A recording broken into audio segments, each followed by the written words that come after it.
بخونکي څښتن تعالی په نامه ګرانو زده کوونکو سلام ښه راغلاست. خدای دې وکړي چې تاسو ټول روغ او جوړ اوسئ او خپل درسونه په منظم و دقیق شکل باندې تعقیب کړئ. شاگردای عزیز شما خوب هستین؟ خوب شکر که شما هم خوب و صحتمند هستین. آیا آماده هستین که درس امروزی خود آغاز کنیم؟ بسیار خوب. شاگردای عزیز ما امروز مضمون پشتوی صنف دهم میخوانیم چه زمانگ در نننی لوست عنوانده با پښتو ادب که لنډه کیسه یعنی درباره داستان کوتاه صحبت میکنیم، به خصوص داستان کوتاه در ادبیات پشتو. روی از این موضوع در جلسه امروزی صحبت میکنیم، اما قبل از اینکه بریم و درس امروزی خود آغاز کنیم یک مرور کوتاه به درس گذشته میکنیم. ای که در درس گذشته ما کدام موضوع را خوانده بودیم. ګرانو زده کوونکو که چیرې ستاسو په یاد وي په تېر لوست کې موږ د لویو جرګو تاریخچې په هکله خبرې وکړې. دا چې لویه جرګه څه ډول یوه غونډه ده، د کومو ستونزو د کومو مسایلو د حلولو دپاره دا لویه جرګه تشکیلیږي. سربیره پر دې زده کوونکو په دغه لویو جرګو کې کوم کسان ګډون کوي. د لویو جرګو ډولونه مو هم وپېژندله چې یوې ولسي جرګې دي او بله یې هم لویه جرګه ده. نو دا ټول هغه موضوعات و چې په تېر لوست کې موږ ولوستل او زده مو کړل. برای حمایت از ما چینل بیگم اکادمی را سابسکرایب کنید و سپس زنگوله را فشار دهید تا به تمام ویدیوهای درسی ما دسترسی داشته باشید و از آنها مستفید شوید. خب حال که در درس گذشته مشکل ندارین بیاین که درس امروزی خود آغاز کنیم. د تل په شان په ننني لوست کې زده کوونکو موږ د لوست موخې لرو. زموږ د ننني لوست موخې دا دي تر څو د لنډې کیسې تاریخچې په هکله پوه شو او دا چې زده کوونکو د لنډو کیسو کوم آثار یا کومې نمونې په پښتو ادب کې موجود دي. د دې موضوعاتو په هکله به په ننني لوست کې موږ خبرې وکړو. پس مثل همیشه شاگردای عزیز من متن درس به شما میخوانم، شما دقت کنین تا که هم بتانین کلمات درس امروزی را به صورت درست تلفظ کنین و هم مفهوم کلی از درس امروزی به دست بیارین. پس به کتابایتان دقت کنین شاگردای عزیز من متن درس به شما میخوانم. انسان په فطری ډول د کیسې او اورولو او اوریدلو ذوق لري. دغه د کیسې اورولو او اوریدلو هیله او غوښتنه هغه ځانګړنه ده چې د انسان په خټه کې اخښل شوې ده. له همدې امله ده چې د بشري تاریخ په اوږدو کې د کیسو بیلابیل ډولونه رامنځته شوي دي. د کیسې په ډولونو کې یو مهم ډول لنډه کیسه ده چې په دې لوست کې به د دې په هکله خبرې وکړو. د لنډې کیسې یوه ډیره عامه پیژندنه داسې ده چې لنډه کیسه هغه نثري داستان دی چې لنډ وي او له نیم ساعت څخه تر 2 ساعتو پورې ختم شي.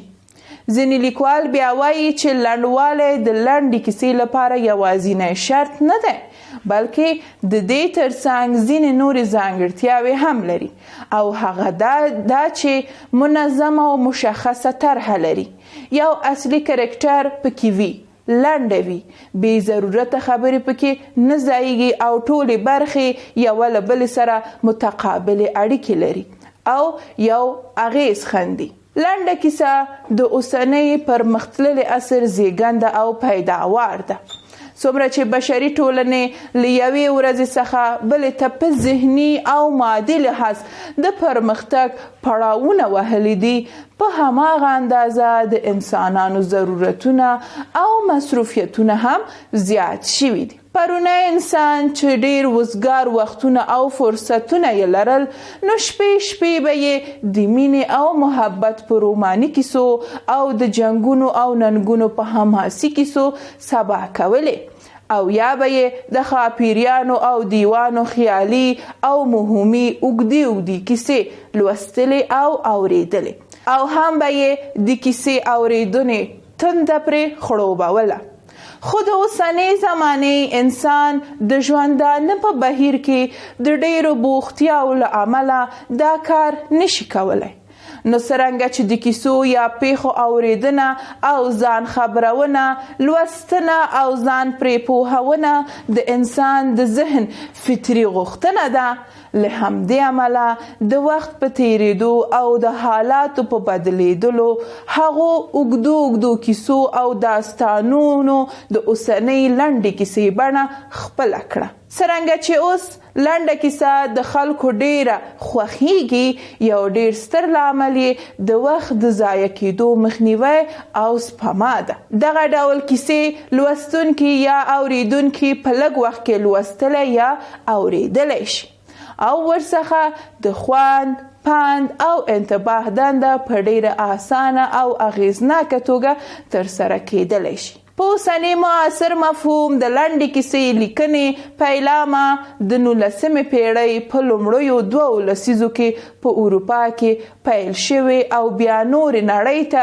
د یوې اغیزناکې لیکنې لارې په توګه خپره شوې ده. لنډه کیسه پښتو ادب ته د لیکنې د یو ډول په توګه د 20مې پیړۍ په 2مه لسیزه کې راغلې ده. لومړنی پښتون لیکوال چې د لنډې کیسې پر لیکنه یې خپل قلمي ځواک آزمویلی سید راحت زاخیلي دی چې په 1919 میلادي کال یې د کونډې نجلۍ په نوم لومړنۍ پښتو لنډه کیسه لیکلې او چاپ کړې ده. طوری که شاگردای عزیز مطمئن هستم شما هم انواع و اقسام داستان کوتاه را خوانده، نمونه های بسیار زیاد حتما از داستان کوتاه را خوانده. میفهمیم شاگردای عزیز که انسان فطرتاً ذوق شنیدن و همچنان ذوق خواندن داستانها را داره. یعنی یکی خود مفهوم داستان است که خود خواننده و یا خود همون شنونده از همین داستان به دست میاره و یکی همون لذت شنیدن و یا خواندن داستان است. بساس همین در طول تاریخ انواع و اقسام داستان بسیار زیاد با وجود آمده، یعنی انواع و اقسام زیاد داستان ها با وجود آمده. در انواع داستان یک نوع بسیار مهمش داستان کوتاه است که در درس امروزی رویش صحبت کردیم. متن درس ما در مورد همین داستان کوتاه بود. اگر ما بخواهیم که داستان کوتاه را به صورت خلاصه تعریف کنیم، پس چه رقمی تعریف میکنیم؟ میگیم که داستان کوتاه داستان نثری است که کوتاه باشد در چقدر زمان و یا در چقدر مدت شاگرد عزیز؟ در مدت نیم ساعت الی 2 ساعت ختم شود. یعنی داستانی که از نیم ساعت شروع تا 2 ساعت ختم شود، این داستان ما میتونیم بگیم که داستان کوتاه است. بعضی از داستان نویسا به این نظر هستند که فقط کوتاهی داستان مشخصه اصلی داستان کوتاه نیست، یعنی در کنار کوتاه بودن زمان و کوتاه بودن داستان خصوصیات دیگری را باید همین داستان کوتاه داشته باشد. مثلا شاگرد عزیز، داشتن طرح منظم و مشخص، یعنی همین داستان ما باید یک مفهوم کلی را به شنونده برسانم. داشتن کاراکتر مشخص، تمام داستان‌های و تمام بخش‌های همین داستان کوتاه باید در کل با یکدیگر مرتبط باشد، با یکدیگر ارتباط داشته باشد. یعنی این تمام خصوصیاتی است که باید داستان کوتاه داشته باشد. در کناری که داستان کوتاه باید از لحاظ زمانی و مدتش کوتاه باشه شاگردای عزیز، این موارد هم باید داشته باشد. داستان کوتاه محصول عصر پیشرفته است. چگونه این محصول عصر پیشرفته است؟ طوری که در عصر پیشرفته و یا هم در همین دوره که ما زندگی میکنیم تمام چیزها پیشرفت میکنه با سرعت بسیار زیاد، یعنی ما با کمبود وقت روبرو هستیم. به همین اساس ما نمیتونیم که بر اثر همین کمبود وقت داستانهای طولانی و دراز مدت بخوانیم. پس به همین اساس این داستانها کوتاه شده، کوچک شده تا که در وقت صرفه‌جویی صورت بگیره. همچنان شاگرد عزیز، به هر اندازه که جامعه بشری پیشرفت میکنه به همون اندازه ضروریات و مصروفیت های بشر هم زیاد میشن. شاید شما درباره انسان‌های اولیه خوانده باشین و همون جریان زندگی انسان‌های اولیه را هم دیده باشین. بر اساس همین شاگردای عزیز، انسان‌های اولیه کار و مصروفیت زیادی را نداشتن. شب‌های دراز را با خواندن و شنیدن همین داستان‌های عاشقانه، داستان‌های حماسی و داستان‌های خیالی سپری می‌کردن. اما انسان‌های عصر امروزی به دلیلی که مصروفیت و مشغولیت بسیار زیاد دارن، به اثر کمبود وقت نمی‌تونن که همین داستان‌های طولانی و دراز مدت بخوانن. پس این اشخاص و یا هم انسان‌های عصر امروزی رو به داستان کوتاه آورده. و به همین اساس داستان کوتاه به وجود آمد.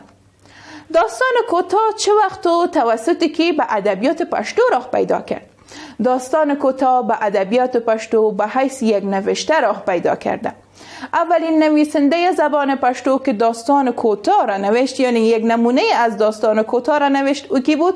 او سید راحت زاخلی بود. در سال 1917 اثر را زیر عنوان کندنجلی نوشت که بر اساس همی باز داستان کوتاه به ادبیات پشتو راه پیدا کرد و بعد از سید راحت زاخلی اشخاص بسیار زیادی دیگر هم بودند که در این بخش و یا هم در این بخش از ادبیات پشتو آثار را به وجود آوردن و نمونه های را نوشتن.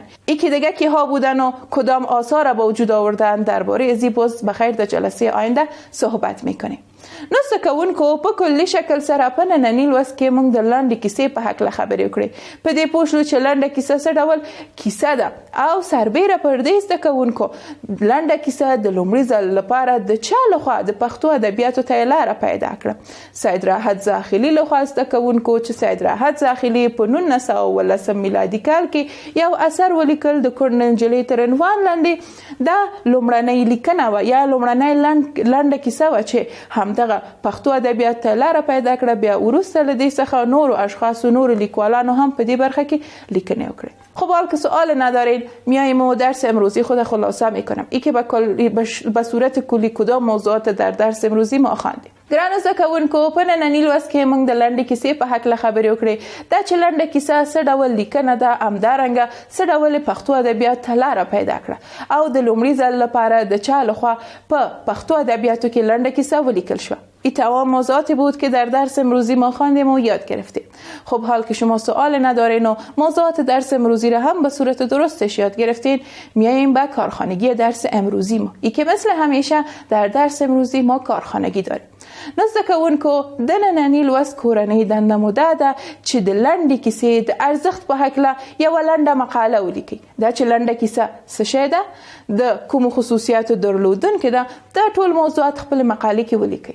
کارخانگی را به صورت درستش انجام بدین و روز بعدی که به صنف حاضر می شدین همراه خود بیارین.